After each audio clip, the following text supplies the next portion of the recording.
اعوذ باللہ من الشیطان الرجیم بسم اللہ الرحمن الرحیم وَإِذْ قَالَ مُوسَىٰ لِقَوْمِهِ إِنَّ اللَّهَ يَأْمُرُكُمْ أَن تَذْبَحُوا بَقَرَةً قَالُوا أَتَتَّخِذُنَا هُزُوًا قَالَ أَعُوذُ بِاللَّهِ أَنْ أَكُونَ مِنَ الْجَاهِلِينَ۔ تو بنی اسرائیل کی جو برائیاں ہیں، ان کے برے اعمال ہیں، ان کا تذکرہ چل رہا ہے۔ تو انہی میں سے جو چوتھی قباحت ہے جو یہاں پر ذکر کی جا رہی ہے، اس سے پہلی تھی کہ انہوں نے کہا کہ ہمارے لیے جو ہے نا من و سلوہ پر ہم مزید صبر نہیں کر سکتے، ٹھیک ہے۔ دوسری نافرمانی یہ تھی کہ انہوں نے تورات کے احکام پر عمل کرنے کا پختہ عہد کیا، بعد میں اس سے منکر ہو گئے۔ اور تیسرا یہ کہ انہوں نے ہفتے کے دن حکم تھا شکار کی ممانعت کا، اس میں انہوں نے تعدی کی، حد سے تجاوز کیا۔ اب چوتھا یہ ہے کہ بنی اسرائیل کا ایک واقعہ ذکر کیا جا رہا ہے کہ ایک شخص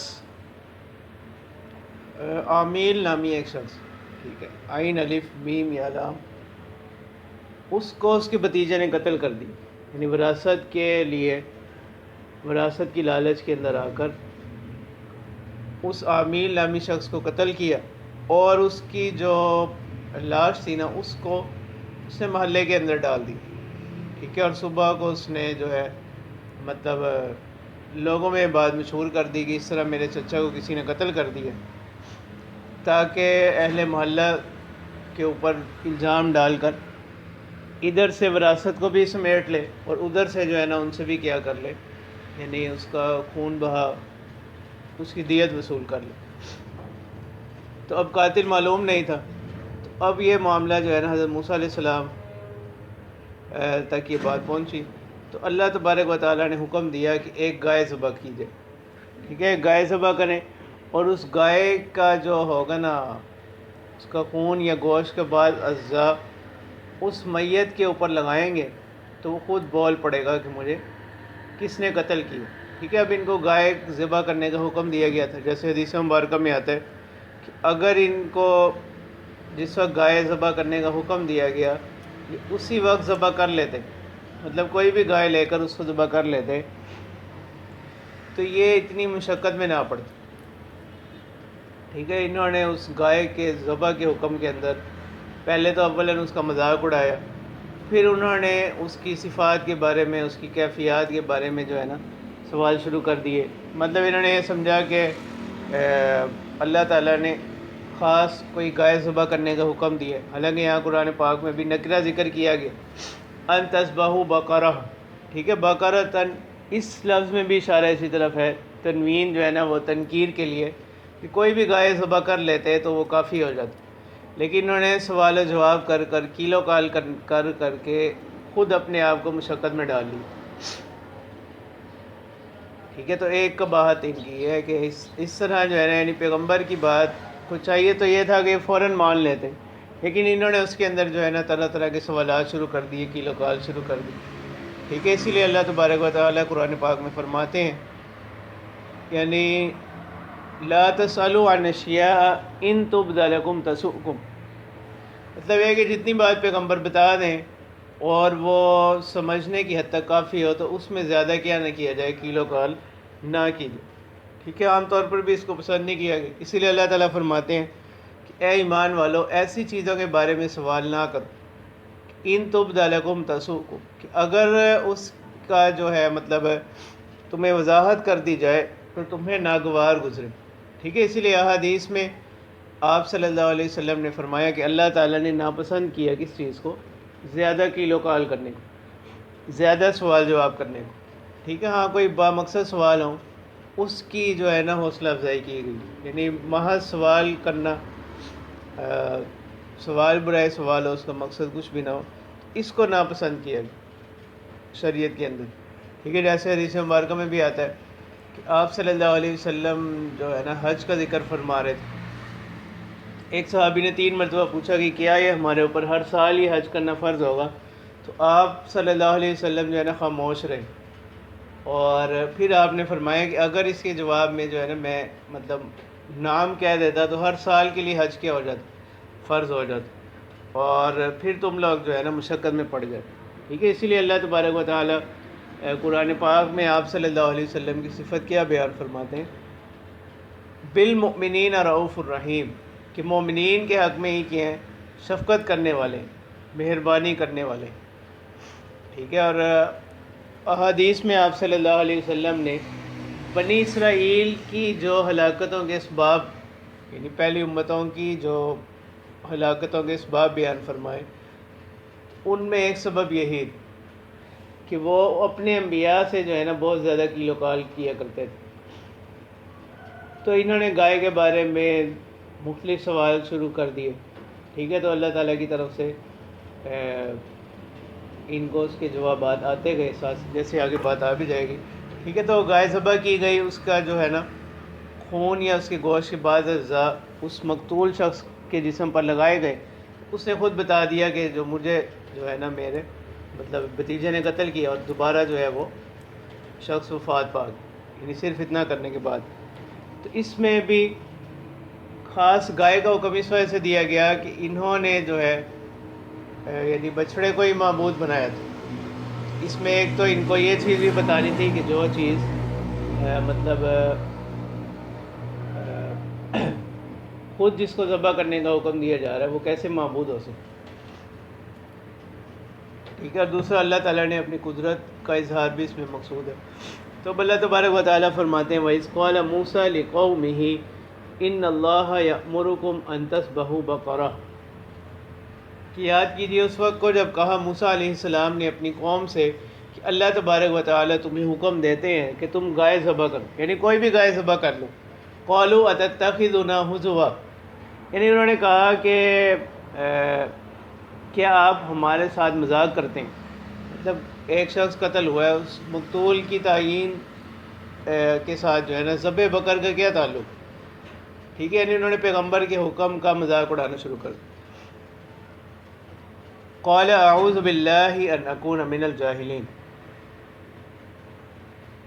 تو موسیٰ علیہ السلام نے فرمایا کہ میں اللہ کی پناہ پکڑتا ہوں اس بات سے کہ میں نادانوں میں سے ہوں، یعنی مجھے کیا ضرورت پڑی کہ میں ایسی بے مقصد بات کروں، تو یہ تو اللہ تعالیٰ کا ہی حکم ہے، یہ کوئی بھی اپنے پاس سے یا کوئی بے مقصد بات معاذ اللہ نہیں کر۔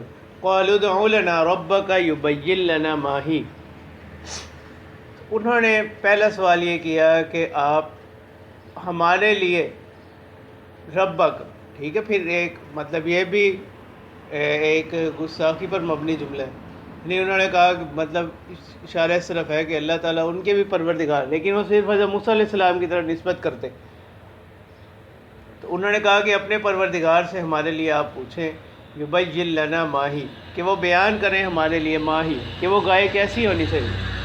قال انہ یقول انہا بقرۃ لا فارض ولا بکر، تو انہوں نے کہا کہ اللہ تعالیٰ فرماتے ہیں انہا بقرۃ، کہ وہ ایسی گائے ہوگی لا فارض ولا بکر، کہ نہ تو وہ بہت بڑی عمر کی ہوگی، فارض یعنی وہ بالکل بڑی ہو، ایسا بھی نہیں ہوگا، ولا بکر، اور نہ ہی ایسی کہ بالکل ہی ابتدائی عمر میں ہو، عوان بین ذالک، بلکہ درمیانی، عوان یعنی متوسط، بین ذالک اس کے درمیان، یعنی بالکل ابتدائی عمر اور بالکل انتہائی عمر کے درمیان متوسط عمر کی ہونی چاہیے۔ فَفْعَلُوا مَا تُؤْمَرُونَ، تو لہٰذا اللہ تعالیٰ فرماتے ہیں کہ کرو جو تمہیں حکم دیا گیا۔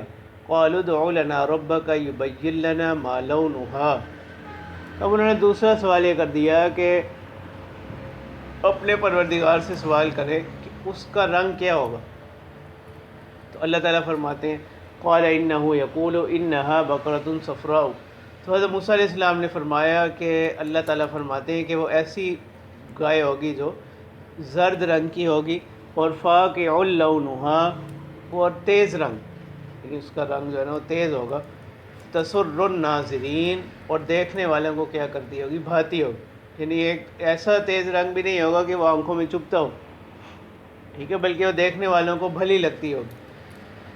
قالوا ادْعُ لَنَا رَبَّكَ يُبَيِّن لَنَا مَا هِيَ، انہوں نے کہا کہ آپ اپنے پروردگار سے سوال کریں کہ وہ بیان کر دیں کہ وہ گائے کیسی ہوگی، یعنی مزید ان البقرۃ تشابہ علینا، بے شک یہ گائے تو ہمارے اوپر کیا ہوگی، مشتبہ ہوگی۔ وَإِنَّا إِن شَاءَ اللَّهُ لَمُهْتَدُونَ، اور بے شک ہم اگر اللہ تعالیٰ نے چاہا کیا کر لیں گے، راہ پا لیں گے۔ اتنے سوال کرنے کے بعد بھی، اس لیے حدیث مبارکہ میں آتا ہے کہ اگر یہ انشاءاللہ نہ کہتے تو یہ کبھی بھی جو ہے نا اس گائے کی تعیین نہ کر سکتے، ٹھیک ہے، یہ کبھی بھی گائے ذبح نہ کرتے، یعنی اسی طرح جو ہے نا پریشان ہوتے رہتے، ٹھیک ہے۔ جیسے احادیث میں یاجوج ماجوج کے بارے میں بھی آتا ہے کہ جو سد ذوالقرنینی ہے اس کی دوسری طرف ان کو بند کیا گیا، تو وہ روزانہ جو ہے نا اس دیوار کو کیا کرتے ہیں، چاٹتے رہتے ہیں، اور لیکن جب وہ اگلے دن آتے ہیں وہ اسی اپنی پہلی حالت پر باقی ہو جاتے ہیں، ٹھیک ہے۔ قرب قیامت میں جب ان کا باقی لوگوں کی طرف خروج ہوگا تو اس سے پہلے جو ہے نا وہ کیا کہیں گے، ٹھیک ہے، اس سے ایک دن پہلے وہ رات کو جاتے وقت یہ کہیں گے کہ کل جو ہے نا اگر اللہ تعالیٰ نے چاہا تو ہم اس دیوار کو کیا کر لیں گے، مطلب اس کو عبور کر کے اس کو توڑ کر جو ہے نا ہم دوسری طرف چلے جائیں گے۔ اس کے بعد جو ہے عام دوسرے مخلوقات، دوسرے انسانوں کی طرف ان کا خروج ہو جائے گا، ٹھیک ہے۔ اسی سے بعض بزرگوں نے استدلال کیا تھا کہ ان کا انشاءاللہ کہنا اس بات کی دلیل ہے کہ ان تک کیا ہو چکی ہے، ان کو تبلیغ ہو چکی ہے۔ قال انه يقول انها بقرة لا ذلول تثير الارض ولا تسقي الحرث، یعنی اس گائے کی کیفیت کیسی ہوگی؟ تو حضرت موسیٰ علیہ السلام نے فرمایا کہ اللہ تعالیٰ فرماتے ہیں انها بقرة لا ذلول، کہ وہ ایسی گائے ہوگی لا ذلول، یعنی محنت کرنے والی نہ ہو، کہ تثیر الارض، کہ وہ جوتتی ہو زمین کو، ٹھیک ہے، یعنی اس گائے کو زمین میں ہل وغیرہ چلانے کے لیے استعمال کیا جاتا ہو، ایسی گائے نہ ہو۔ تثیر الارض یعنی لا ذلول، محنت نہ کرنے والی۔ تثیر الارض، محنت کی صورت کیا ہے کہ جوتتی ہو زمین کو، ولا تسقی الحرث، اور نہ ہی ایسی ہو کہ وہ پانی لگاتی ہو کس کو، کھیتی کو، کہ اس کے ذریعے سے کھیتی کو پانی لگایا جاتا ہو۔ مسلمۃ لا شیۃ فیہا، بے عیب، ٹھیک ہے، مسلمۃ، کہ ایسی گائے ہو جو بالکل پاک محفوظ ہو، لا شیۃ فیہا، اس میں کوئی عیب وغیرہ نہ ہو۔ قالوا الآن جئت بالحق،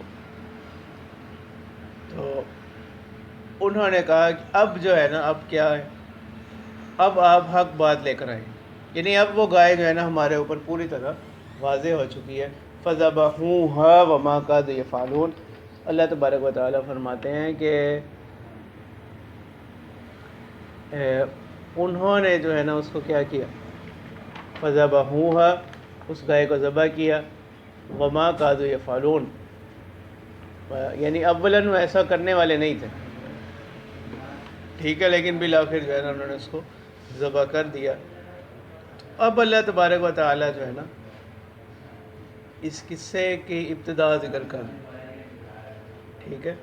اب ان کی یعنی ایک خرابی ہے کہ یہ قتل کرنے کے بعد ہی ایک دوسرے کے اوپر اس کا الزام دھرنے لگے، اس کا الزام جو ہے نا ایک دوسرے پر لگانے لگے، ٹھیک ہے۔ تو اس واقعے کے اندر تقدیم و تاخیر کا مقصد بھی یہی ہے کہ پہلی بات تو اس بات کا ظاہر کرنا کہ قرآن پاک جو ہے نا وہ کوئی باقاعدہ تاریخ کی کتاب نہیں کہ ترتیب کے ساتھ واقعات کو کیا کیا جائے، بیان کیا جائے، ٹھیک ہے۔ اس کے اندر تقدیم و تاخیر کے اندر حکمت یہی ہے کہ پہلے اس کے دوسرے حصے کو ذکر کیا گیا، اس میں حکمتیں کیا ہے، اللہ تعالیٰ کی قدرت کاملہ جو ہے نا وہ کیا ہو جائے، ظاہر ہو جائے۔ دوسرا ہے کہ یہ گائے کو بہت زیادہ مقدس سمجھتے تھے، کہ اس کا ایک عاجز ہونا، مخلوق ہونا، وہ ان کے سامنے کیا ہو جائے، ظاہر ہو جائے۔ پھر اللہ تعالیٰ کی قدرت کا نمونہ بیعث بعد الموت، جیسے پہلے بھی ان کو دکھایا گیا، یعنی وہ لوگ جو موسیٰ علیہ السلام کے ساتھ کوہ طور پر چلے گئے تھے، ٹھیک ہے، ان کو بھی اسی طرح ان کے ساتھ بھی معاملہ کیا گیا۔ تو اللہ تبارک و تعالیٰ فرماتے ہیں وَإِذْ قَتَلْتُمْ نَفْسًا فَادَّارَأْتُمْ فِيهَا، اور یاد کرو کہ جب تم لوگوں نے قتل کیا ایک شخص کو، فَادَّارَأْتُمْ فِيهَا، فَادَّارَأْتُمْ یعنی تم جھگڑنے لگے اس کے بارے میں، وَاللَّهُ مُخْرِجٌ مَا كُنْتُمْ تَكْتُمُونَ، یعنی جھگڑنے کا مطلب یہ ہے کہ ایک دوسرے پر اس کا الزام لگانے لگے۔ اللہ تعالیٰ فرماتے ہیں وَاللَّهُ مُخْرِجٌ مَا كُنْتُمْ تَكْتُمُونَ، اللہ تعالیٰ نکالنے والے ہیں جو تم چھپاتے تھے، یعنی جس چیز کو آپ لوگ چھپا رہے تھے اس کو اللہ تعالیٰ کیا کرنے والے، نکال دینے والے. یعنی جو قاتل تھا اصل، جو اس قتل کو چھپا رہا تھا، اللہ تعالیٰ نے اس کی تعیین کر دی. ٹھیک ہے. البتہ اسلوب قرآن نے کون سا اپنایا؟ وَإِذْ قَتَلْتُمْ نَفْسًا، یعنی خطاب کا صیغہ استعمال کیا گیا. آگے بھی وَاللَّهُ مُخْرِجٌ مَا كُنْتُمْ تَكْتُمُونَ، یہاں پر بھی جمع کا صیغہ استعمال کیا گیا. حالانکہ قاتل تو ایک ہی شخص. ٹھیک ہے. تو اس میں جو تعلیم ہے کس چیز کی، کہ تعلیم و تبلیغ کے اندر، واعظ و نصیحت کے اندر جو ہے نا، یعنی عمومی بات کی جائے. ٹھیک ہے. کسی کی تعیین نہ کی جائے کہ جس سے کسی کی دل آزاری ہو. جیسے حدیث میں آتا ہے کہ آپ صلی اللہ علیہ وسلم جب کسی غلطی پر کسی کو متنبع کرنا ہوتا تو آپ جو ہے نا، یعنی اس کے مختلف جو ہے مطلب آپ صلی اللہ علیہ وسلم سے مختلف چیزیں ثابت ہیں. ایک تو یہ کہ کبھی زبان سے اس کا اظہار نہ فرما.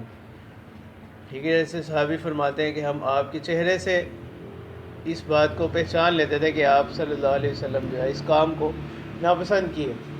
ٹھیک ہے. اور اسی طرح جو ہے آپ صلی اللہ علیہ وسلم جب کسی برائی پر لوگوں کو نصیحت کرنی ہوتی، اس کی مذمت بتانی ہوتی، آپ صلی اللہ علیہ وسلم یہ طریقہ کار اپناتے کہ ما بالو اقوام یفعلون کذا وقت، کہ لوگوں کو کیا ہو گیا کہ وہ ایسا ایسا کریں. ٹھیک ہے. اس سے کیا ہوتا ہے کہ ایک عمومی تبلیغ بھی ہو جاتی، اور جس کو سمجھانا مقصود ہوتا بغیر تعیین کہ وہ بھی اس سے کیا حاصل کر لیتا، نصیحت حاصل کر لیتا. تو اللہ تعالیٰ فرماتے ہیں کہ فَقُلْنَا اضْرِبُوهُ بِبَعْضِهَا، پھر ہم نے کہا کہ اس گائے کو ذبح کرنے کے بعد اضربوہ ببعضها، یعنی اس کا جو ذبح شدہ حصہ ہے نا، اس کے بعض حصے کو اس مقتول کے جسم پر لگاؤ. یعنی ضرب یہاں بمانا لگانے کی. کذالک یحیی اللہ الموتیٰ، یعنی جس طرح یہاں زندہ کر رہے ہیں اللہ تعالیٰ اس مقتول کو اپنے قاتل کی تعیین کے لیے، اللہ تعالیٰ فرماتے ہیں اسی طرح اللہ تبارک و تعالیٰ کیا کریں گے، زندہ کریں گے. ٹھیک ہے. یعنی زندگی بخشیں گے کس چیز کی؟ ان کو الموتیٰ، یعنی وہ لوگ جو مردے ہوں قرب قیامت کے وقت. وَيُرِيكُمْ آيَاتِهِ لَعَلَّكُمْ تَعْقِلُونَ. تو البتہ اللہ تعالیٰ جو ہے نا، یعنی ایک تو بات یہ ہے کہ اللہ تعالیٰ نے بتا دی، اس پر ایمان لانا بہت ضروری ہے. یعنی بسا اوقات اللہ تعالیٰ کیا کرتے ہیں، یعنی اس کا عملی جو ہے اس کا نمونہ دکھاتے ہیں تاکہ اس پر یعنی ایمان شہودی بھی اس کا ہو. وَيُرِيكُمْ آيَاتِهِ، اللہ تعالیٰ فرماتے ہیں کہ اور اللہ تعالیٰ جو ہے تمہیں دکھلاتے ہیں اپنی نشانیاں.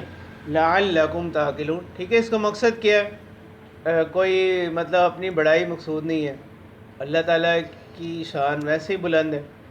یہ ان سب باتوں کا مقصد کیا ہے؟ لَعَلَّكُمْ تَعْقِلُونَ، تاکہ تم لوگ کیا ہو جاؤ، سمجھ جاؤ، اس سے کوئی نصیحت پکڑ لو. ٹھیک ہے. اور اپنی آخرت کی فکر کر لو، اپنے عقائد کو درست کرو.